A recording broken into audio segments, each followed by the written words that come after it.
Okay, Assalamualaikum, salam sejahtera kawan. Kita bertemu lagi dalam koleksi Numista Fidain. Okay, video yang lepas ada aku tunjukkan pasal coin error, duit 50 sen yang ada kesan gandaan ataupun double, sebab dia mungkin kesan tempaan. Okay, yang ni kita tengok pula contoh duit shilling bunga raya tahun 2001. So kat sini ada dua shilling 20 sen bunga raya keluaran tahun yang sama 2001, tetapi ada perbezaan yang jelas lah. Okey, aku nak tunjuk kat sini kawan-kawan. Yang ni lah, kos yang ni lah paling ketara dia punya coin error dia. Sebelah kiri ni lebih jelas, dia punya font dia kita boleh nampak rim yang membezakan sempadan shilling. Okey, tiap-tiap huruf nombor tu jelas. Okey, dan kita boleh nampak dekat situ bunga, motif bunga raya dia jelas. Kita lihat ini pula perbezaannya. Okey, aku besarkan senang nampak. Kita boleh tengok ini yang aku rujuk dalam beberapa website tentang coin error lah.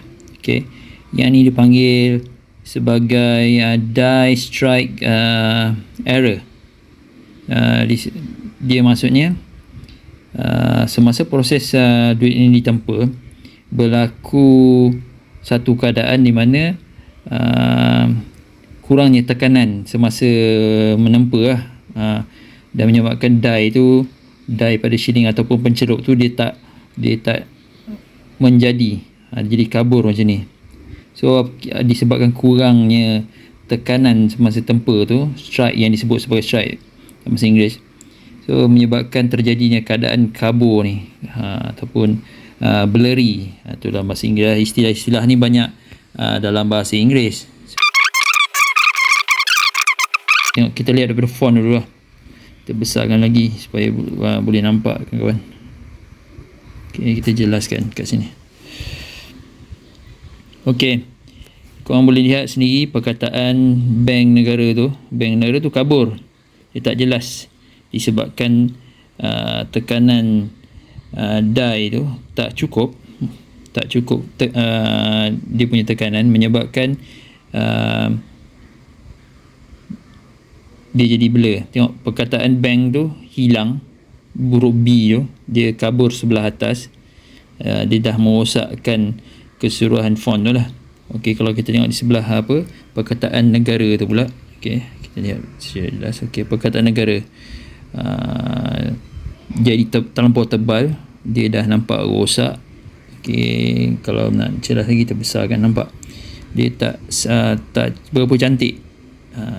Dia jadi tebal yang hampir-hampir menghilangkan rupa bentuk font tu lah, perkataan huruf tu kan. Okey, kita tengok yang satu lagi tu, tengok perbezaan dia ni. Bagi yang begini lebih jelas, kita nampak perkataannya lebih jelas. Dan kita tengok perkataan bank tu kan. Okey, kita nampak ejaan tu, nampak huruf tu jelas. Perkataan BANK, bank, itu negara Malaysia, perkataan tu jelas. Okey, yang berbeza dengan ni, kita tengok perkataan dia hampir kabur dan rosak. Okey, lagi satu kawan. Okey, lagi satu. Kalau kita tengok pada bahagian rim di sebelah perkataan negara tu, rim tu yang bahagian hujung atas kali tu, boleh nampak seolah-olah berlaku macam die cut ataupun lelehan die. Pencelup tu semasa dia ditempa menyebabkan mungkin dia terlampau kuat tekan untuk cover balik yang tekanan yang awal tu, mungkin tak cukup kuat. Dia buat tekanan yang kali kedua, itu menyebabkan berlaku tumpahan die yang menyebabkan bahagian rim tu ada kesan-kesan yang tak sekata. Kalau kita tengok secara rambang kasar macam ni, okey, daripada sudut begini nampak perfect lah dia punya bulatan kan. Rim dia nampak cantik. Okey, itu yang ni rim tepi dia tu. Okey, bahagian gelung dia tak sempurna. Dia tak sekata, dia tak menjadi. Dia dipanggil sebagai rim blurry, ataupun bahagian gelung dia kabur tu.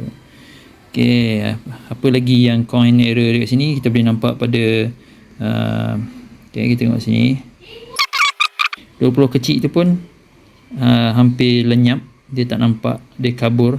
Okey, dia membawa sampai pada perkataan sen lah. Sen tu memang korang perasan memang tak jelas pun, nampak. Dia dah rosak. Ini sebab bukan rosak sebab apa, bukan sebab digesek ke tidak. Ini berlaku semasa proses tempur lah. Lihat pula pada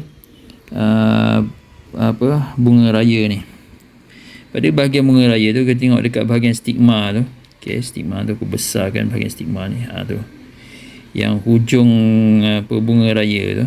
Okey, bahagian yang ni bahagian yang ni, bahagian stigma hujung tu, dia nampak tak jelas, seolah-olah macam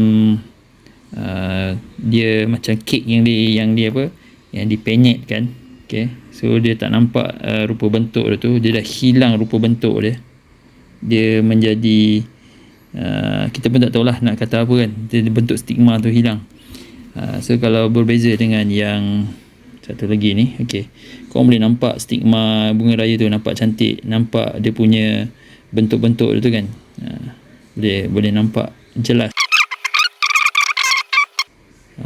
Perkataan Malaysia tu pun kita tengok boleh katakan hampir keseluruhan hurufnya terjejas, ada macam kesan berdouble juga. Dia ni strike error lah dipanggil. Okey, kita tengok sebelah belakang, dua shilling yang tahun sama, okey, tapi ada perbezaan. Yang ni kau boleh perasan, okey, yang tepi-tepi yang kelong ni dipanggil sebagai rim. Okey, rim dia jelas nyata. Kita boleh nampak corak-corak dan rupa bentuk tepak sirih dengan isi-isi dalam tepak sirih, termasuk daun sirih tu, dan juga kacip ni nampak jelas. Yang ni, okey, yang ni dia berlaku keadaan di mana yang disebut tadi die strike error yang menyebabkan berlaku kekaburan, dia blur, dia tak tajam, tak sharp. Kalau macam ni bahagian kita besarkan, okey, kalau bahagian kepala kacip tu boleh nampak jelas. Ni bahagian kepala kacip tu dia kabur, dia tak jelas dia punya ukiran tu. Macam ni dia sharp, tajam, jelas, bentuk-bentuk dekat tepak sirih pun nampak ukiran dia. Tapi pada bahagian belakang ni dia hilang, dia kabur. Macam ni bahagian belakang sebelah sini kita masih nampak, ada nampak bentuk lagi. Yang ni dia jadi tebal dan dia hilang. Dan kita tengok pula, okey, bahagian rim dia, ini pun paling jelas. Bahagian rim dia di sini, okey, ni pun ada kesan lelehan die ataupun pencelup dia. Nampak dia punya rim tak sempurna. Dua shilling, okey, satu coin error, satu coin yang perfect, okey, yang ditempur elok. Di sebelah kiri ni dia tempur elok lah, sebab kadang ni contoh yang error ni pada bahagian belakang dia. Okey, kita tengok yang satu, ini adalah pada muka depan dia. Okey, kita balikkan. Okey, ini pada muka hadapan. Okey, pada pandangan kasar pun boleh nampak dah perbezaannya nyata. Tahun sama tapi macam aku sebut tadi lah, jelas tadi perbezaan itu kan, kesan-kesan kesilapan semasa tempaan lah, ataupun disebut sebagai coin error. Okey kawan, terima kasih. Ini adalah salah satu lagi coin error yang ada dalam simpanan aku lah. Sekarang korang kena tekun lah mencari dalam koleksi-koleksi shilling yang disimpan dalam tabung kan, dia akan jumpa. So ini lagi salah satunya yang aku boleh katakan sebagai die strike error. Okey, sekian, terima kasih kawan, kita jumpa lagi. Assalamualaikum, salam sejahtera.